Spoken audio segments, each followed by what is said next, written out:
how does it feel to be a Hall of Famer? And I asked that of you specifically because, I mean, let's be honest.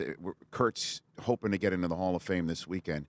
And a lot of people say, well, he played with the St. Louis Rams. He played with the Arizona Cardinals. And he got them to these two spots where these teams really weren't used to getting. And you played for the same two franchises. You get into the Pro Football Hall of Fame. And a lot of folks maybe wondered, that you overcame some odds to get there. So how does it feel to be a Pro Football Hall of Famer, putting this jacket on, having this K Jewelers ring sitting here on the corner of the desk to talk about? When you have the jacket and you start looking back, I tell the current players when I get an opportunity to talk to them, their cement is what I call wet. Wet is when we grew up in the neighborhood and that guy was laying the cement.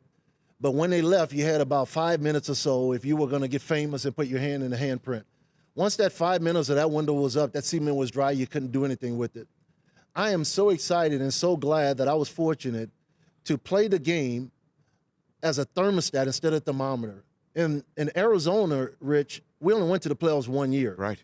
And if I'd allowed my play to be impacted by whether we won or lost as a team, I would have been a thermometer. I would have been up and down based on the team.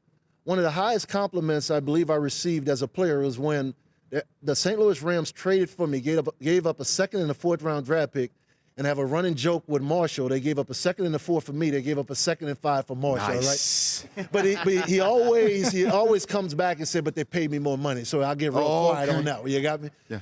But when Coach Martz and Coach Lovey met me off the plane, they said, we have a winning culture here. You've been playing 10 years. The Arizona Cardinals had franchised me, and I love all my years there. Sure. But they said, when we put on the film, it did not matter what the score was. We could never tell by your play on the field. We just saw excellence every game. And that was just a compliment of remembering what it's like and a reminder young players today, football is not like basketball, where one guy can influence a team and determine whether 20 or 30 wins because of one guy. Football is a team game, and you could do everything right as a cornerback or safety and still things not go well for your team. So when I look back and think of the Hall of Fame career, I am honored and blessed, and I praise the Lord that those voters and those people that do it for absolutely free every Saturday before the Super Bowl and stay in that room and have the arduous task of selecting guys, and no matter who they select, they're going to be criticized.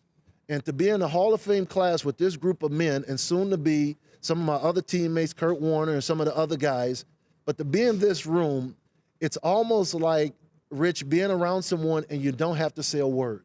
You literally can be in a room with the Hall of Famers and be quiet and learn an awful lot. The Rich Eisen Show, weekdays at noon Eastern on Audience.